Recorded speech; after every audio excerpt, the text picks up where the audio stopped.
House Nation at Surf. I'm here with the man, Bert King. We are just here at the debut of the Harley-Davidson War Memorial. Bert, tell us what's going on. Well, this is the HD War Memorial.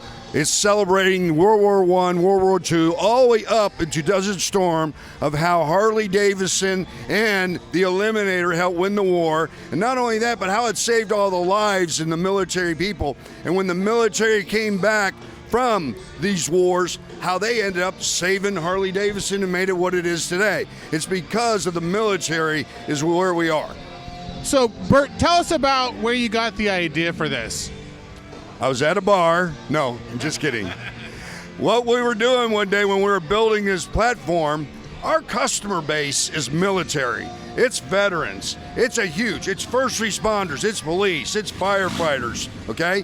And we've got a huge following there.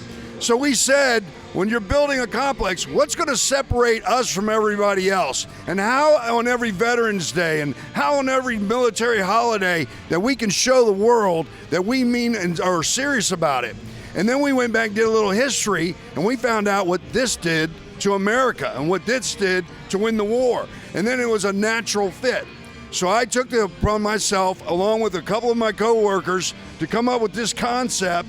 And we wanted a real memorial. We wanted the real history, because you can only find that in two places, Smithsonian and at the museum at the factory in Milwaukee. Well, I wanted to get that word out because no one knows the story. No one understands how important it was to this world. So that's where it comes from. That's awesome. So I see you got a really cool, is it a 1942 bike up there? Tell us about the bike. It's a 1942 WLA with a sidecar. It was actually in the war, okay? The owner has donated that to be on this memorial for about 2 years, and it's in a capsule that's sealed so it won't harm the bike. So it's been preserved so it can stay out in this weather because of the way it's sealed. This bike was actually in the war, and he got it from a commissioner in the war museums, okay? And there's, on the side over there is a story about him. It explains it all. And what's most important is he took this bike, got all original new parts for any damages it may have had, and put all factory new parts on it. So, and they're the original parts that were built in 1942 that are still available today. So that's what that bike is, and that's what it represents. It's also going to show you the history. We're going to be able to put a real live uniform in there that was done in World War I, World War II. We're going to put all the history of the combat items that were applied to it. It's all memorialized here. But more importantly, we want to make sure everybody understands when these veterans came back from that war, wounded or not, they charged up and they bought motorcycles from the motor company for their personal life because of how this all represented. And that's what saved Harley-Davidson. Got it. That's awesome. So who's this memorial for? I mean, how much does it cost to come see this? Well, it doesn't cost anything to come see it. You know, this memorial's for anybody that's a military person, a USA person that wants to show respect. That's what it's about. It won't cost any money as long as it's here, okay? As long as I'm alive anyway, you know? But I will tell you this, that's just part of it. Now, I don't know if I can get you to pan over here, but do you see this gravel? Yeah. All right, I got that on both sides. What we're also going to do, okay, is we're going to be doing pavers so that people can come and buy these pavers, special bricks, and there'll be special designs, and there'll be different sizes to help memorialize this. Part of those funds will go to the veterans to raise money. But more importantly, it's to help build the largest American flag in the state of Florida.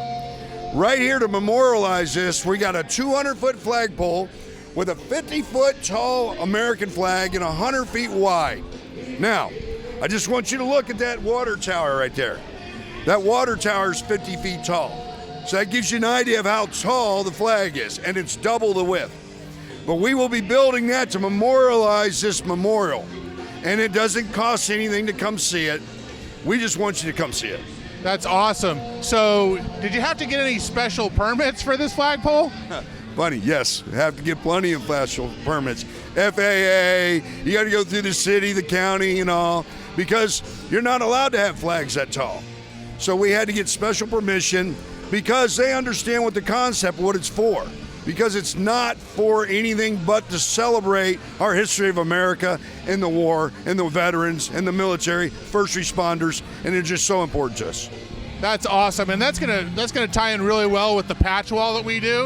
Right. So we're continuing the 9/11 patch wall that was started with the fire bike, and it's gonna run the entire back wall of the restaurant. And we've got over close to 10,000 patches from first responders, from military, and we're gonna continue that tradition. So it's just awesome that Bert is like the most awesome neighbor that we could have, because he does stuff like this while we're trying to do the same type of stuff over there. Here's what's really funny about that, okay?